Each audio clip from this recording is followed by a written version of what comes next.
কিরে মধু নাকি? আজকে ওই ইসরায়েলেরা আজকে ফিলিস্তিনদেরকে ইসরায়েলেরা আজকে যারা আইবা তুমি আইবা জাতির জন্য একটা কোরআনুল কারীম দিলাম। আজকে আমার সবচেয়ে আনন্দ হয়ে যায় আজকে যারা বর্তমান প্রেক্ষাপটের 5 আগস্টের আগে যারা আমাদেরকে বাতিল করার ঘোষণা করেছে। আসসালামু আলাইকুম ওয়া রাহমাতুল্লাহি ওয়া বারাকাতুহু।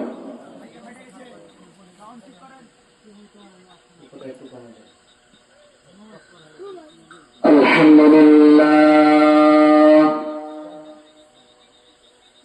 ইন্নাল হামদালিল্লাহি নাহমাদুহু ওয়া নাস্তাঈনুহু ওয়া নাস্তাগফিরুহু ওয়া নু'মিনু বিহি ওয়া নাতাওয়াক্কালু আলাইহি ওয়া নাউযু বিল্লাহি মিন শুরুরি আনফুসিনা ومن سيئات أعمالنا من يهده الله فلا مضل له ومن يضلله فلا هادي له ونشهد أن لا إله إلا الله وحده لا شريك له ونشهد أن محمدا عبده ورسوله الذي أرسله بالحق بشيرا ونذيرا وداعيا إلى الله بإذنه وسراجا منيرا أما بعد فقد قال الله تعالى في كلامه المجيد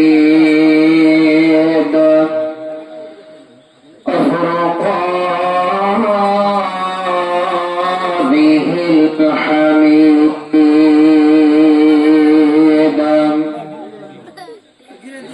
أعوذ بالله من الشيطان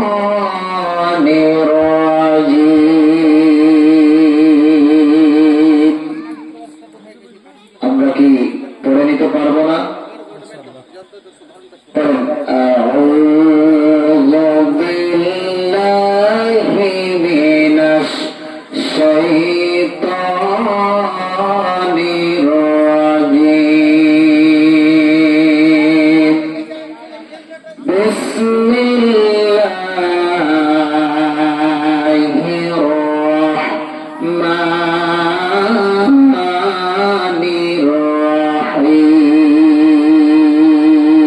الرحيم ولا تقولوا لمن يقتل في سبيل الله أموات بل أحياء ولكن لا تشعرون إن الله وملائكته يصلون على النبي يا أيها الذين آمنوا صلوا عليه وسلموا تسليما। আমরা জবান খুলে দুরূদ ইব্রাহিম পাঠ করে আল্লাহুম্মা সাল্লি আলা মুহাম্মাদ ওয়া আলা আলি মুহাম্মাদ কামা সাল্লাইতা আলা ইব্রাহিম ওয়া আলা إبراهيم إنك حميد مجيد اللهم بارك على محمد وعلى آل محمد كما باركت على إبراهيم وعلى آل إبراهيم إنك حميد مجيد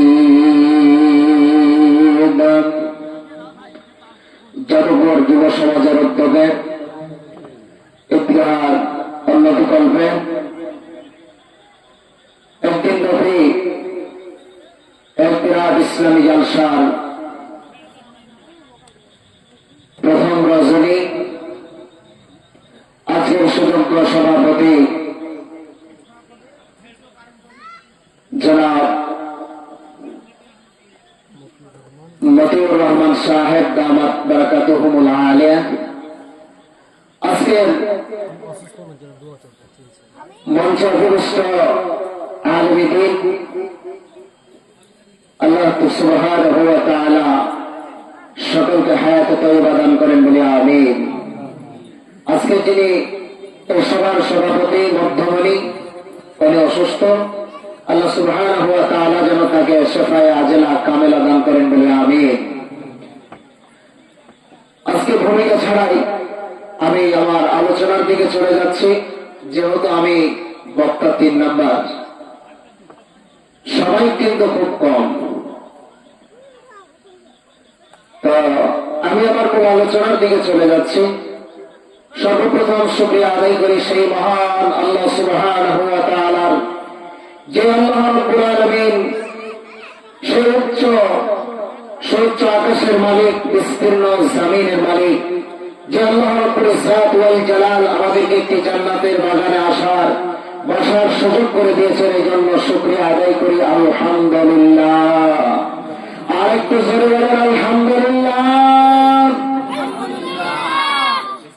দুরূদ সালাম শান্তির দ্বারা বর্ষিত হোক মানবতার কান্ডারি সৈয়দুল মুরসালিন রাহমাতুল লিল আলামিন নবী মুহাম্মদুর রাসূলুল্লাহ সাল্লাল্লাহু আলাইহি ওয়াসাল্লামের প্রতি আল্লাহুম্মা সাল্লি আলাইহি আল্লাহুম্মা আমিন। बातिल से दबने वाले ऐसा नहीं हम, बातिल से दबने वाले ऐसा नहीं हम, तो फर कर चुका रे तो हमारा है। जुगे जुगे कले कले বাতিলেরা চেয়েছিল ইসলামের আলোকে নিভিয়ে দেওয়ার ষড়যন্ত্র করেছিল, কিন্তু তারা পারে নাই, বর্তমানেও পারবে না। আজকে আমাদের বাংলাদেশে আজকে আনন্দের সাথে বলতে চাই, 15টি বছর ধরে এই কোরআনের মাহফিলে বাধার পরে বাধা দিয়েছিল। আজকে যারা ইসলামকে নিস্তব্ধ করে দেওয়ার ষড়যন্ত্র করেছিল, সেই যুগে যেমন ভাবে নমরুদ, ফিরআউন, হামান, আবু জেহেল, উতবা, সাইবা ইসলামকে পরাজিত বিজয়িত করার জন্য এই ফৌদি আলোকে নিভিয়ে দেওয়ার জন্য ষড়যন্ত্র করেছিল। এই বিগত 15 বছর 5 আগস্টের পূর্বে যারা এই ষড়যন্ত্র করেছিল, আজকে আল্লাহ রাব্বুল আলামিন কোরআনের আলোকে যারা নিভাতে এসেছিল, তারা আজকে নিজেরাই নিভিয়ে গেছে। কথা বলেন ঠিক কিনা? ও আমার যুবকরা, তরুণ, আল্লাহ রাব্বুল আলামিন যুগে যুগে কালে কালে আল্লাহর নবী মুহাম্মদ রাসূলুল্লাহ সাল্লাল্লাহু আলাইহি ওয়াসাল্লামকে যারা বেশি সহযোগিতা করেছিল, যারা আল্লাহর নবীর পাশে দাঁড়িয়েছিল, যারা আল্লাহর নবীর দিকে ধ্যান দিয়েছিল, তাকিয়ে হয়েছিল, তারা ছিল যুবক। আজকে আমার সবচাইতে আনন্দ হয়ে যায়, আজকে আমার সবচাইতে গলিয়ারা হয়ে যায় এই যে যুব উন্নয়নের জন্য যুবকদের উদ্যোগে আজকে যে কোরআনের কথা হচ্ছে, কোরআনের বাণী শোনানো হচ্ছে, এই যে যুবকদের অবদান, ইচ্ছা করলে আজকে যুবকেরা একটা যাত্রার প্যান্ডেল বানাতে পারতাম, ইচ্ছা করে একটা গানের মঞ্চ বানাতে পারত, কিন্তু যুব সমাজ আজকে কোরআনের দিকে ধাবিত হওয়ার কারণে এই 5 আগস্টে 36 জুলাইয়ের জন্য যে জীবন দিয়েছে, রক্ত দিয়েছে, জমিনকে পবিত্র করে দিয়েছে, এই স্বৈরাচারী রক্ত পিপাসু থেকে আমাদেরকে যুব সমাজেরা আজকে আমাদেরকে পরিষ্কার করে দিয়েছে। বলেন তো এই যুবকদের অবদান আছে না নাই? আছে না নাই? অবশ্যই আছেন। একটু আমরা সামনের দিকে চলে যাই। আল্লাহ রাব্বুল আলামিন তার পবিত্র মহাগ্রন্থ কোরআনুল কারীমের মধ্যে বললেন, ওয়ালা তাকুলু লিমান ইউকতালু ফি সাবিলিল্লাহি আমওয়াত।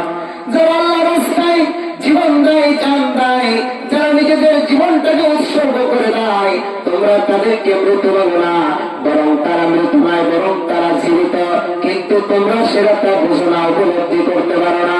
আজকে আমরা মনে করেছি আজকে ইসলামের জন্য, ইসলামকে বিজয় করে দেওয়ার জন্য, ইসলামকে পথ পথ করে আগে দেওয়ার জন্য যারা কাজ করেছে, জীবন দিয়েছে, রক্ত দিয়েছে, এই জমিনটাকে লালিত করে দিয়েছে, আমরা মনে করি যে শুধু তারা মরে গেছে, তারা মরে নাই।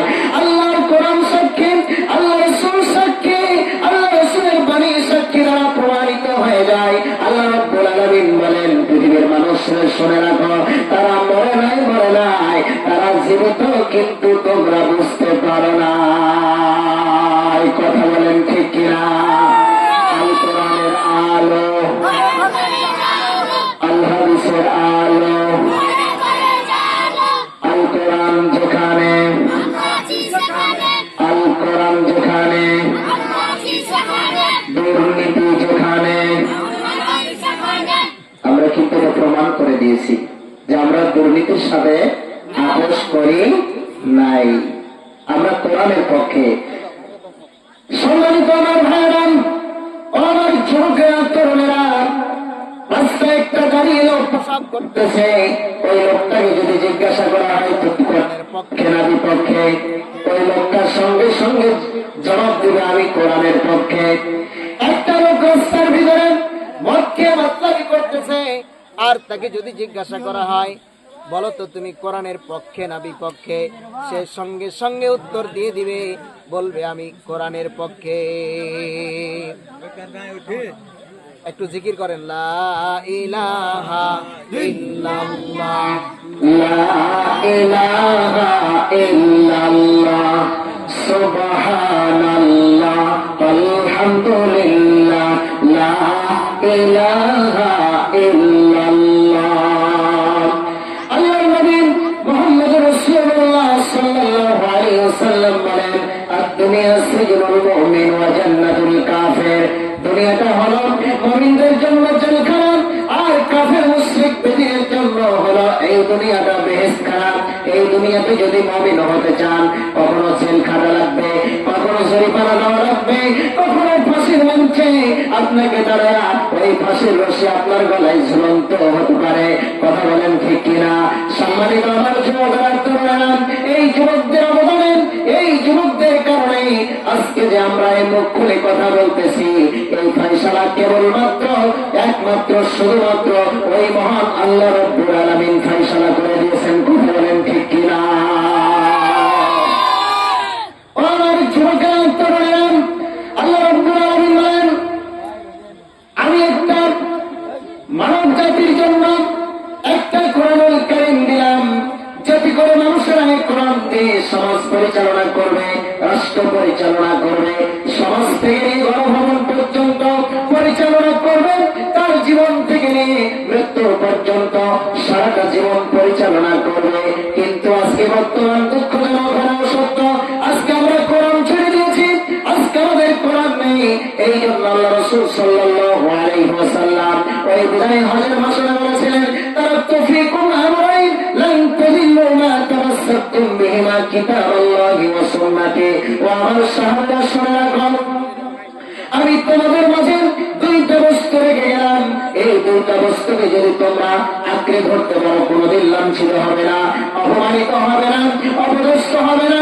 যুব সমাজ থেকে নিয়ে বৃদ্ধ তরুণ পর্যন্ত, তোমরা সমাজ থেকে নিয়ে রাষ্ট্র পর্যন্ত, ইউনিয়ন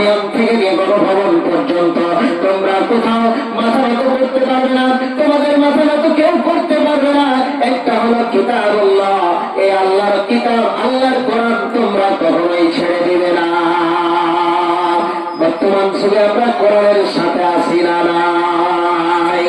আছি ইনশাআল্লাহ, আমাদেরকে জবাব দিতে হবে ইনশাআল্লাহ। আল্লাহ রাব্বুল আলামিন বলেন, এই কিতাব শুধুমাত্র মানব জাতির জন্য আমি একটি বডিগাইড, একটি লাইন আমি দিয়ে দিলাম, মানুষ পথ প্রদর্শন করবে।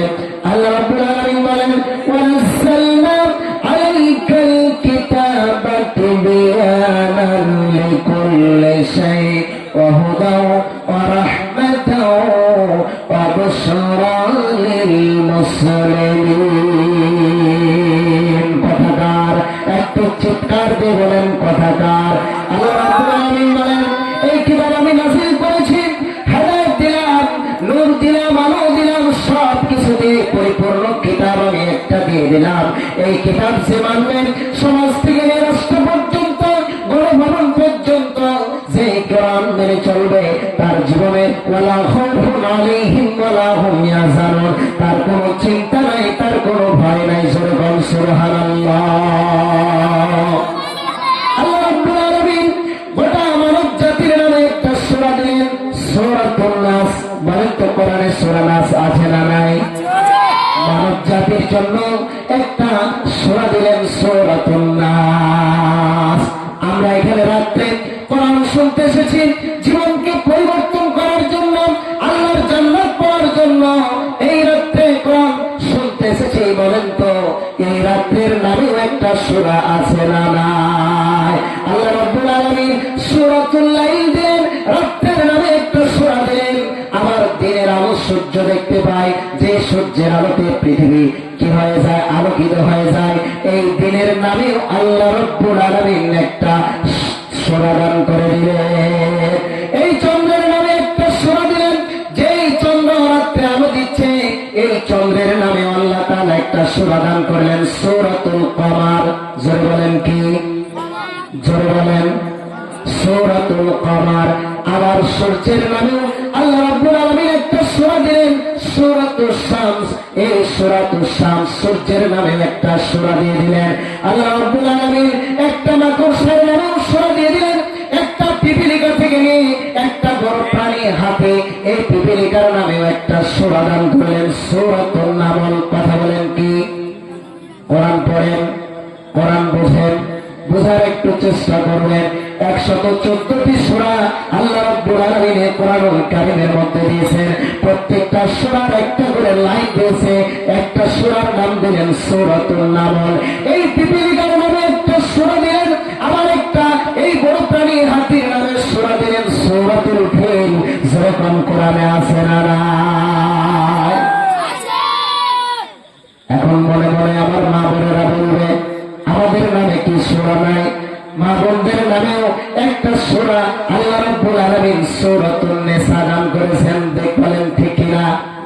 আছে কোরআনুল কারীমের ভিতরে সূরাতুন নিসা মহিলাদের নামে একটা সূরা দান করলেন। বলেন তো, একটা পৃথিবী, একটা রাজত্ব, একটা দিন, একটা আলো, এই পৃথিবীর নামেও একটা সূরা দান করলেন, সূরাতুল মুলক। মুলক সূরা আছে না নাই? আল্লাহ বলেন, তাবারাকাল্লাযী বিয়াদিহিল মুলকু ওয়া হুয়া আলা কুল্লি শাইইন কাদির।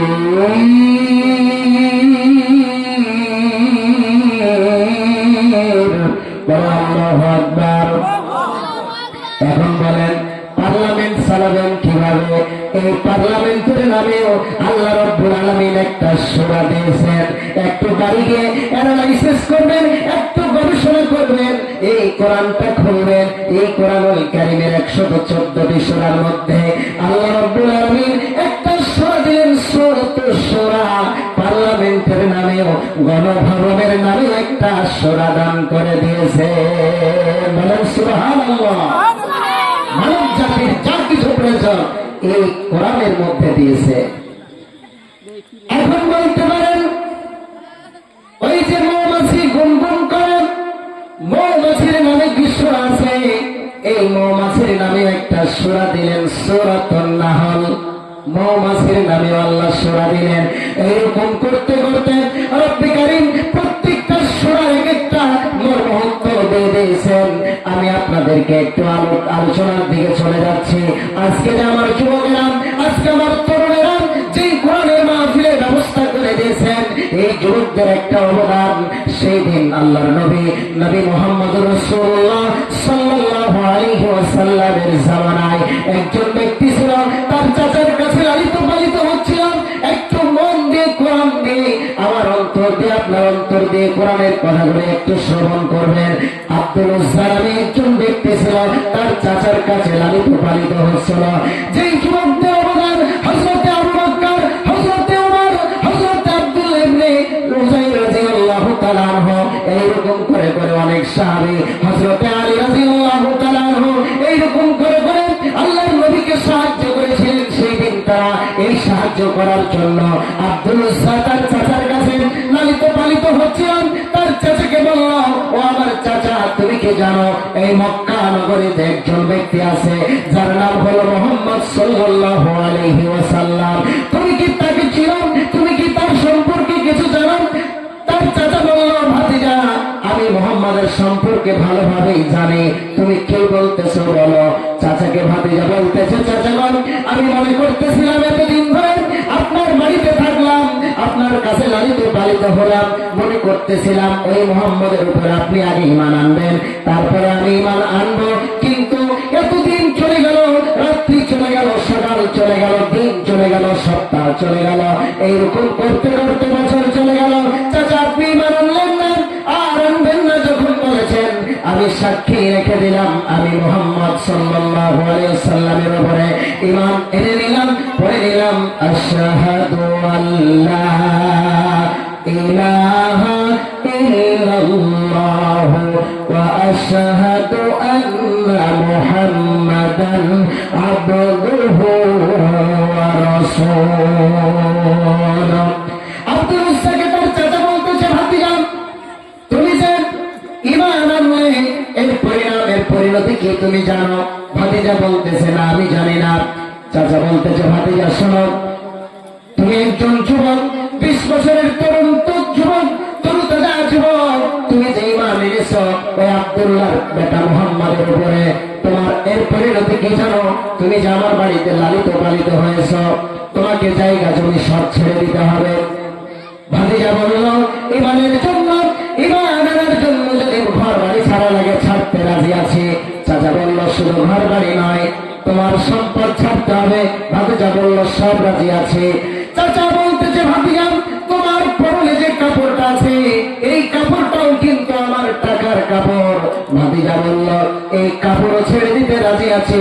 যখন চাচা এই কথা বলল, আব্দুল উজ্জা যুবক মানুষ, 20 বছরের তরুণ যুবক, সেই দিন কি করলো? তার গায়ের পোশাকটা খুলে ফেলে দিল, পরনের কাপড়টা খুলে ফেলে দিল, ঈমান আনার জন্য, নবী মুহাম্মদ রাসূলুল্লাহ সাল্লাল্লাহু আলাইহি ওয়াসাল্লামকে ভালোবাসার জন্য। সেই দিন মক্কা থেকে ওই আব্দুল উজ্জা দৌড় দিয়ে চলে গেলেন মদিনার দিকে। মদিনায় দিকে বসে আছেন তিনি, তার মায়ের কাছে গেলেন, মাকে বললেন, মা বলতেছে, বেটা, তোমার এই অবস্থা কেন হয়েছে? তোমার এই অবস্থা কে করলো? আব্দুল উজ্জা বলতেছে, মা, একটুখানি কাপড় আমাকে দাও, আমি এই কাপড় টুকা পরে বিশ্ব নবীর দরবারে চলে যাব। ওই যুবকের চোখে পানি দেখেন, তার মা বলতেছে, বেটা, আমার কাছে কোনো তো কাপড় নাই, আমার কাছে কোনো বস্ত্র নাই। ও আমার যুবকেরা, তরুণেরা, একটু কান খাড়া করে শুনুন, আপনাদের জীবনের রক্তের বিনিময়ে এই বাংলাদেশ স্বাধীন হয়েছে। সেই দিন মক্কা থেকে আল্লাহর নবী মুহাম্মদ রাসূলুল্লাহ সাল্লাল্লাহু আলাইহি ওয়াসাল্লাম মক্কা থেকে হিজরত করে মদিনায় চলে গেছিলেন। সেই দিন, যেদিন চলে যান, সেই দিন তার সাথে ছিল যুবকেরা। আব্দুল উজ্জাকে বলতেছে তার মা, ও আমার আব্বাজান, আমার কাছে তো কোনো কাপড় নাই। আব্দুল উজ্জা বলল, মা, একটুখানি কাপড় আমাকে দাও। তার মা একটা কম্বল দিল, ওই কম্বলটাকে অর্থ করে উপরের দিকে কিছু গায়ের দিকে দিল, নিচের দিকে পড়লো, ভালোভাবে ঢাকতেছে না। এই অবস্থায় আব্দুল উজ্জা দৌড় দিয়ে চলে গেলেন মদিনায়। আল্লাহর নবী আসহাবে সুফফার ভিতরে বসে আছেন, বলতেছে, বলতেছেন, কে তুমি গো? তিনি বললেন, আমার নাম আব্দুল উজ্জা। চুলগুলো উস্কো খুস্কো, ক্ষুধার্ত ভাব এমন অবস্থা হয়েছে, মনে হচ্ছে যেন কতদিন ধরে আব্দুল উজ্জা খাই নাই। বলতেছে, তোমার এই অবস্থা কে করলো? আব্দুল উজ্জা বলতেছেন, আল্লাহর নবী মুহাম্মদ রাসূলুল্লাহ সাল্লাল্লাহু আলাইহি ওয়াসাল্লাম আপনার প্রতি ঈমান আনার কারণে, আপনার প্রতি ভালোবাসার কারণে আমার চাচা আমার ঘর বাড়ি জায়গা জমি সব নিয়ে নিয়েছে, এমনকি আমার পরনের কাপড়টাও নিয়ে নিয়েছে, আমাকে কিচ্ছু দেয় না। আল্লাহর নবী আব্দুল উজ্জাকে বললাম, আব্দুল উজ্জা রে, তোমার নাম আব্দুল উজ্জা নয়, তোমার নাম উজ্জা নাই, তোমার নাম আজ থেকে আব্দুল্লাহ। আল্লাহর নবী মুহাম্মদ রাসূলুল্লাহ সাল্লাল্লাহু আলাইহি ওয়াসাল্লাম আসহাবের সুফার ভিতরে তাকে বসতে দিলেন, আর সাহাবায়ে কেরামদেরকে বললেন, ও আমার সাহাবারা শুনে রাখো, আব্দুল্লাহকে কোরআন শেখাবো। আব্দুল্লাহ ঈমান আনতে গিয়ে কিছু আনতে পারে নাই, ঘর বাড়ি টাকা পয়সা জমি জায়গা কিছু আনতে পারে নাই। ও আমার যুবকেরা, তরুণেরা, একটু কান খাড়া দিয়ে একটু শোনেন, একটু আমি আপনাদেরকে নিয়ে যেতে চাচ্ছি ওই কোরআনের দিকে। ওই তরুণ যুবক সেই দিন যেমন আব্দুল উজ্জা ঈমান আনার জন্য, ইসলামকে প্রতিষ্ঠিত করার জন্য, ইসলামকে বিজয়ী করার জন্য নিজের ঘর বাড়ি টাকা পয়সা জমি জায়গা এমনকি পরনের কাপড়টাও ছেড়ে দিয়েছিল, কিছুই নিয়ে যেতে পারে নাই। আব্দুল উজ্জা আব্দুল্লাহকে বললাম, আল্লাহর নবীর সাহাবীদেরকে বলল, সাহাবারা তোমরা আব্দুল্লাহকে কোরআন শেখাও। কোরআন শিক্ষা দেওয়া হলো। সাহাবারা বলল, হে আল্লাহর নবী, আব্দুল্লাহ এত জোরে কোরআন পড়ে, তার চিল্লানের জ্বালায় আমরা থাকতে পারি না। আল্লাহর নবী বললেন, ও আমার সাহাবারা শুনে রাখো, আব্দুল্লাহকে বেশি বেশি করে চিল্লাইতে দাও, কারণ ঈমান বড় ঈমান, বড় দাবির ঈমান। ঈমান আনতে গিয়ে এই তরুণ যুবক আব্দুল্লাহ ঈমান আনতে গিয়ে কিছুই আনতে পারে না। এইরকম সময় কিন্তু আমাদের সামনেও আসতে পারে, আমাদেরকে প্রস্তুত থাকতে হবে, আমাদেরকে হাতিয়ার হিসাবে আজকে আমাদের নেতারা, আজকে আমাদের কর্মীরা। এই জন্য আল্লাহ রাব্বুল আলামিন বলেন, ওয়ানুরিদু আন নামুন্না আলাল্লাযীনা ইসতাদঈফু ফিল আরদি ওয়া নাজআলাহুমুল ওয়ারিসিন। এই বাংলাদেশের এই কোরআনের প্র্যাকটিক্যালি প্রমাণ হয়ে গেছে। আজ থেকে 1450 বছর আগে যেই মুহাম্মদ সাল্লাল্লাহু আলাইহি ওয়াসাল্লামের উপরে এই কোরআন নাযিল হয়েছিল, বর্তমান প্রেক্ষাপটে এই কোরআনের আয়াতের সাথে আমাদের বাংলাদেশের কথা মিলে গেছে। আজকে যারা আমাদেরকে দল থেকে বহিষ্কার করে দেওয়ার জন্য, দেশ থেকে বহিষ্কার করে দেওয়ার জন্য যারা ষড়যন্ত্র করেছিল, প্রায় তারা করেছিল, যারা আমাদেরকে এই কোরআনের মাহফিল থেকে ছিটকে দূরে ফেলে দেওয়ার জন্য ষড়যন্ত্র করেছিল, এই আল্লাহর কোরআন প্রমাণ করে দিয়েছে। ওয়ানুরিদু আন নামুন্না আলাল্লাযীনা ইসতাদঈফু ফিল আরদি ওয়া নাজআলাহুমুল ওয়ারিসিন। আল্লাহ রাব্বুল আলামিন বলেন, নিশ্চয় অবশ্যই অবশ্যই আমি তোমাদেরকে দুনিয়াতে রাজত্ব দান করব, ক্ষমতা দান করব, আর শুধু ক্ষমতা নয়, আমি তোমাদেরকে আমার ওয়ারিস হিসাবে গ্রহণ করব। কিন্তু দেখেন, আজকে যারা বর্তমান প্রেক্ষাপটে 5 আগস্টের আগে যারা আমাদেরকে বাতিল করার ঘোষণা করেছিল, তারা বাতিল হয়ে গেছে কিনা একটু জোরে চিল্লায় কথা বলেন, ঠিক কিনা?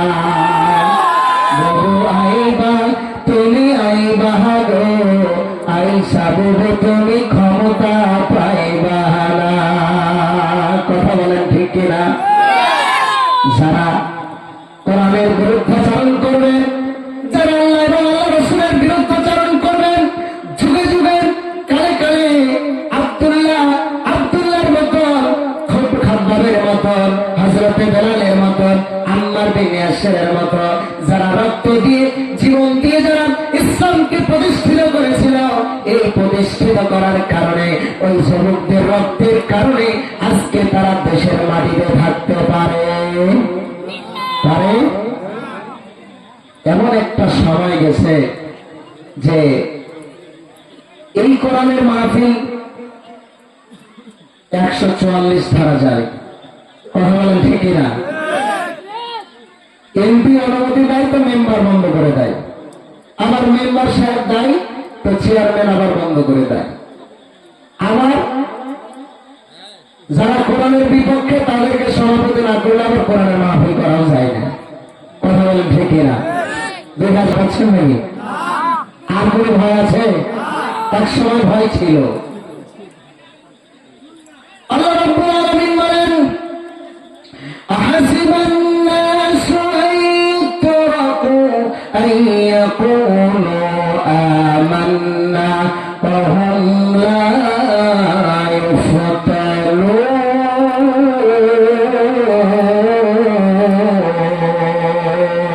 আল্লাহু আকবার। আল্লাহ রাব্বুল আলামিন বলেন, তোমরা কি মনে করেছো যে আমরা ঈমান এনেছি আর এই কথা বললেই আল্লাহ রাব্বুল আলামিন ছেড়ে দিবে নাকি? পরীক্ষা না করে ছেড়ে দিবে নাকি? আমাদেরকে পরীক্ষা করা লাগবে।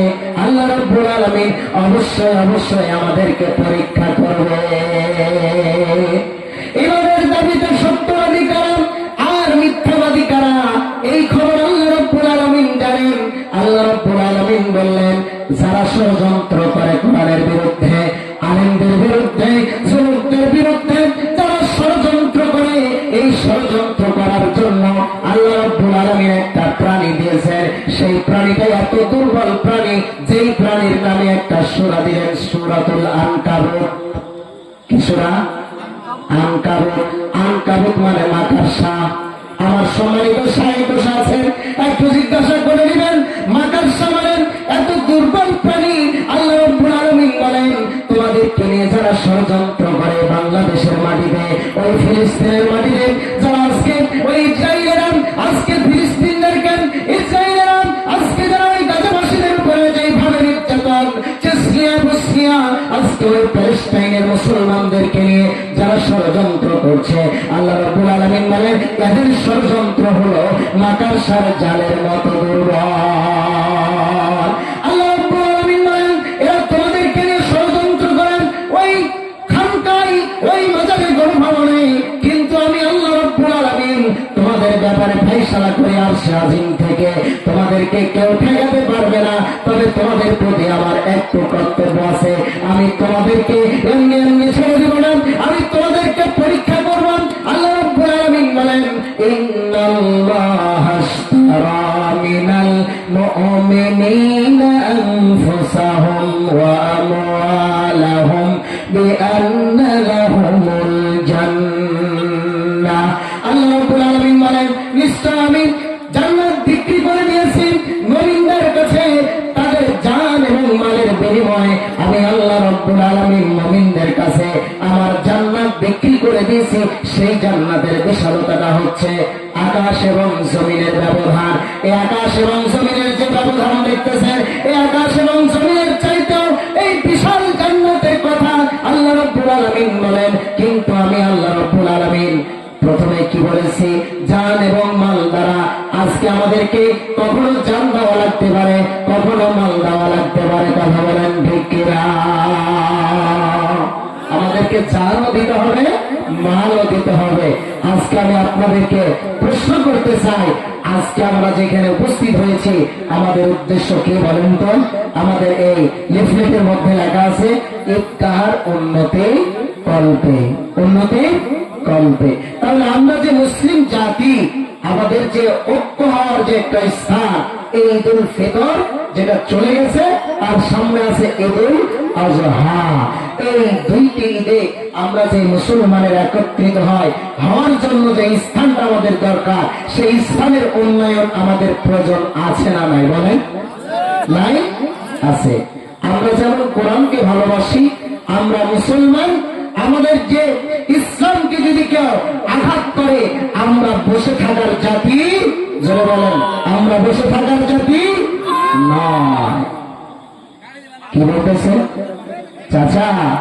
হেনা কোথায়? হেনা চাচা তখন বলছে হেনার তো দিন হয়ে গেছে, বুঝলেন না? তো যুবক ভাইয়েরা, আমার যুবকেরা, তরুণেরা, আপনাদের জন্য সেই বিশাল জান্নাত, আল্লাহর জান্নাত অপেক্ষা করছে। যেই যুবকদের অবদান আমি একটু আপনাদেরকে সামনের দিকে, এই কোরআনের ইতিহাসের দিকে একটু নিয়ে চলে যাচ্ছি। সম্মানিত আমাদের যুবকেরা, ভাইরা, যুবকের তরুণেরা, সেই দিন যাবে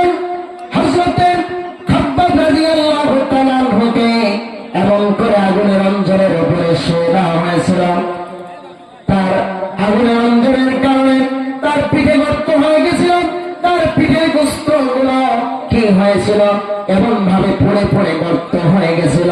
ও আমার তরুণেরা, যুবকেরা, সেই দিন খাব্বাব একটা যুবক মানুষ ছিল, আমার বিনাশীর যুবক মানুষ ছিল।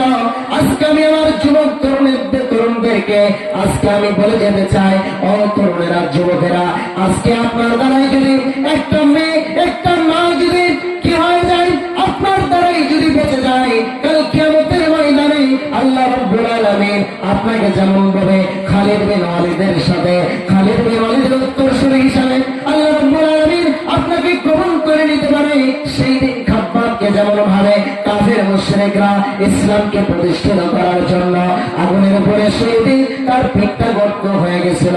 হযরত উমর রাদিয়াল্লাহু তাআলা আনহু জিজ্ঞেস করলেন, খাব্বাব, তোমার এই অবস্থা কে করলো? তোমার এই অবস্থা কেন এরকম হয়ে গেল?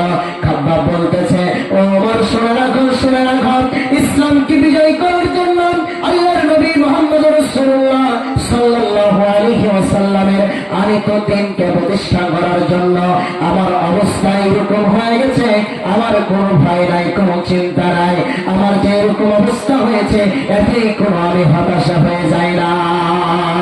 হযরত বেলাল রাদিয়াল্লাহু তাআলা হতেন ওই মরুর প্রান্তরে বালুর উপরে শুয়ে দিয়ে ওই মরুর প্রান্তরে কাফেররা নির্যাতনের উপরে নির্যাতন স্টিম রোলার চালিয়ে দেওয়া হয়েছিল। এমনকি ওই বেলালকে বলা হলো, বেলাল রে, তুমি যদি কালেমার দাওয়াত ছেড়ে না দাও, ইসলামের দাওয়াত ছেড়ে না দাও, এই মুহাম্মাদের কালেমা যদি ছেড়ে না দাও, তাহলে তোমাকে আরো নির্যাতন করা হবে। সেই দিন হযরত বেলাল তরুণ যুবক ছিল, সেই দিন বলেছিল, আমার উপরে এই কষ্ট কেন? আমার উপরে যদি উহুদ পাহাড় চেপে দেওয়া হয়, তারপরও আমি কোরআন থেকে ইসলাম থেকে এক বিন্দু পরিমাণ সরে যাব না। বলেন তো আমার ভাই, আবু সাইদ কি সরে গেছিল নাকি? সরে গেছিল? সরে যায় নাই। একের পর এক তার বুকের উপরে গুলি চালানো হয়েছিল। হযরত বেলাল রাদিয়াল্লাহু তাআলা আনহুকে এমন ভাবে কষ্ট দেওয়া হয়েছিল, সেই দিন তাকে কষ্ট থেকে দুর্ভীত করতে পারে নাই, কষ্ট থেকে সরিয়ে নিতে পারে নাই। এইরকম ভাবে হযরত সুমাইয়া রাদিয়াল্লাহু তাআলা আনহাকে এমন ভাবে স্টিম রোলার চালানো হয়েছিল, তার স্ত্রী অঙ্গের ভিতরে একের পর এক স্টিম রোলার চালিয়ে দিয়ে রক্তাক্ত করা হয়েছিল। বলা হয়েছিল, ও সুমাইয়া, তুমি যদি কোরআন ছেড়ে না দাও, তুমি যদি ইসলাম ছেড়ে না দাও, তাহলে তোমাকে আরো কষ্ট দেওয়া হবে। সুমাইয়া বলেছিল, এই কষ্ট কেন? যদি আরো কষ্ট দেওয়া হয়, তারপরে আমি আল্লাহর কোরআন ছেড়ে দিতে পারবো না, নবী মুহাম্মদ রাসূলুল্লাহ সাল্লাল্লাহু আলাইহি ওয়াসাল্লামের আনিত দ্বীন ছেড়ে দেব না। ছেড়ে দিয়েছিল তারা? ছেড়ে দেয় নাই। আল্লাহর বিনাশীকে একটা পাপ, দুইটা পাপ, দুইটা উটের সাথে বেঁধে দিয়ে একদিকে টানে আরেকটা উট, আরেকদিকে আরেকটা উট টানে, দুই দিকে দুই খণ্ড করে দেওয়া হয়েছিল। বলা হয়েছিল, আল্লাহর বিনাশীকে শুনে রাখো, শুনে রাখো, তুমি যদি ইসলাম বাদ না দাও, তুমি যদি ইসলামী আন্দোলন না বাদ দাও, তাহলে তোমাকে আরো কষ্ট দেওয়া হবে। আম্মার বিনাশীর বলেছিল, আমার দুইটা পা দুই দিকে চলে যাক না কেন, আমার কোনো ভয় নাই, চিন্তা নাই, যে আল্লাহর জান্নাত আমার জন্য অপেক্ষা করছে, অতএব আমাকে তোমরা পিছপা করে দিতে পারবে না। পেরেছিল কেউ? এই জন্য আল্লাহ রাব্বুল আলামিন বলেন, ও পৃথিবীর মানুষ, শুনে রাখো, ومن يبتغي غير الإسلام دينا فلن يقبل منه وهو في الآخرة من الخاسرين। ঘোষণাকার, একটু জোরে বলেন ঘোষণাকার। একটু কান খাড়া করে শোনেন, অন্তরের কান দিয়ে একটু শোনেন। আল্লাহ রাব্বুল আলামিন বলেন, ওয়া ইয়াবতাগি গায়রাল ইসলামি দীনান ফালান ইয়াকবালা মিনহু ওয়া হুয়া ফিল আখিরাতি মিনাল খাসিরিন। ইসলাম বাদ দিয়ে যারা অন্য ধর্ম তালাশ করে, অন্য দল তালাশ করে, অন্য দলের নেতা হয়, কর্মী হয়, অন্য দলের মিছিল করে, মিটিং করে, আল্লাহ রাব্বুল আলামিন বলেন, ফালান ইয়াকবালা মিনহু ওয়া হুয়া ফিল আখিরাতি, পশ্চিম কালে সেটা গ্রহণ করা হবে না, সেটা পশ্চিম কালে গ্রহণ করা হবে না। ওয়া ফিল আখিরাতি মিনাল খাসিরিন, অবশ্যই অবশ্যই ক্ষতিগ্রস্তদের অন্তর্ভুক্ত হয়ে যাবে। এখন আমার তরুণ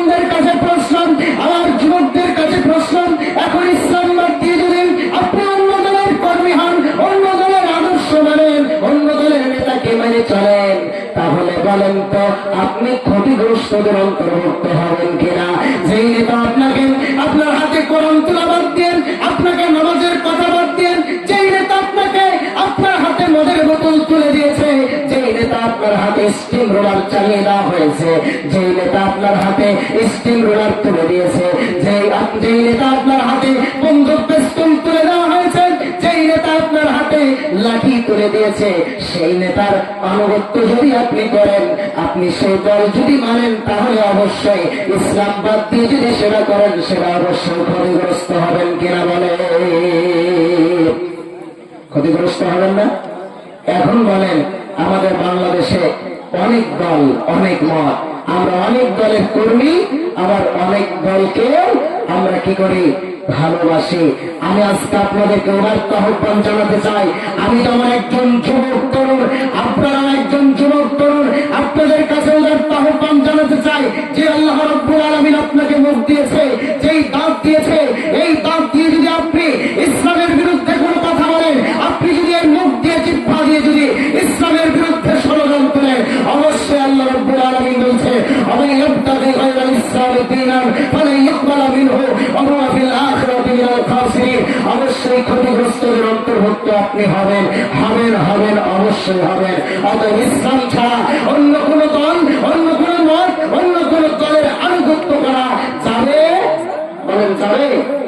যাবে না। আজকে যাবে না, তার একটা প্রমাণ আমি আপনাদেরকে দিয়ে আমি আমার বক্তব্য শেষ করব। আজকে আমরা যখন মরে যাই, তখন আমাদের গোরস্থানে, কবরস্থানে লাশ নেওয়ার সময় কি বলে? বিসমিল্লাহি ওয়া আলা মিল্লাতে রাসূলিল্লাহ। কেন বলেন এই কথাটা? বলেন তো একটু। ইমাম রেখেছেন টাকাতে মসজিদে, ইমাম সাহেব বলতে বলে, আপনারা বলেন। বলেন তো ওই লোকটা সারাটা জীবন ধরে ইসলামের বিরুদ্ধাচরণ করলো, রাসূলকে মানলো না, আল্লাহকে মানলো না, আল্লাহ তহিতা করলো, কোরআন তহিতা করলো, ইসলাম বাদ দিয়ে জীবন যাপন করলো, আর ওই লোকটা মরার পরে আপনি তাকে রাসূলের দলে চালিয়ে দিলেন। বলেন তো মরা মানুষের রাসূলের দলে কোনো থাকার প্রয়োজন আছে? কার প্রয়োজন? বলেন তো জীবিত মানুষের প্রয়োজন। আমার যুবক তরুণদের প্রয়োজন। আমার যুবকেরা আজকে রাস্তাঘাট, আজকে মাঠ, আজকে সব জায়গায় আজকে কি করে দিয়েছে? আজকে মুখরিত করে দিয়েছে এই কোরআনের সমাজকে প্রতিষ্ঠা করে দিয়ে। আজকে আমার যুবকেরা, তরুণেরা আজকে যে কোরআনের মাহফিলের ব্যবস্থা করে দিয়েছে, এই জন্য সেই মহান আল্লাহ সুবহানাহু ওয়া তাআলার কাছে সেজদা অবনত হয়ে বলতেছে, আল্লাহ তুমি এই জাদুঘর, এই যুব সমাজকে কবুল আর মঞ্জুর করে নাও। আল্লাহুম্মা আমিন। আল্লাহ রাব্বুল আলামিন এই এলাকার সকল মুসলমানকে কবুল আর মঞ্জুর করে নাও। আমার মা বোনদেরকে আল্লাহ তুমি কবুল আর মঞ্জুর করে নাও। আমার যুবক তরুণদেরকে হযরতে খাব্বাবের মতো, হযরতে আবু বকরের মতো, হযরতে আলীর মতো কবুল করে নাও। আল্লাহুম্মা আমিন। ওরে কিরে মধু নাকি? আমার যুবকেরা, আপনারা আজকে অনেক কথা বলার ছিল, সে আমি অনেক দূর থেকে এসেছি, সেই চাঁপাইনবাবগঞ্জের শেষ গ্রাম যেটা পর্দার পাশে। আমার শ্রদ্ধে ভাষণ বড় ভাই তরিকুল ইসলাম, উনি আমাকে কথা বলার সুযোগ করে দিয়েছেন। এই জন্য আল্লাহ সুবহানাহু ওয়া তাআলার কাছে শুকর। আল্লাহ তুমি আমাদের সবাই যুবক ভাইদেরকে হায়াত তাইয়্যিবা দান করো। আল্লাহুম্মা আমিন। ওয়া আখিরু দাওয়ানা আনিল হামদুলিল্লাহি রাব্বিল আলামিন।